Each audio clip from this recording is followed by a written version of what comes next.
Essa mulher, irmãos, ela foi para adorar o Senhor e lamentou. E um homem que nele estava toda a instrução do governo do povo, faltando nele o Espírito de Deus, porque o Senhor já havia se ausentado dele.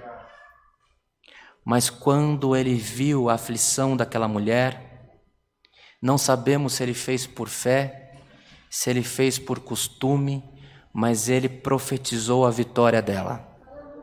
E ela creu, e ela saiu com um semblante mudado, e ela se alimentou, e o Senhor foi com ela. E da onde não havia condições de gerar, do ventre estéril, o Senhor fez nascer um grande profeta que trouxe a manifestação de Deus para aquele povo novamente.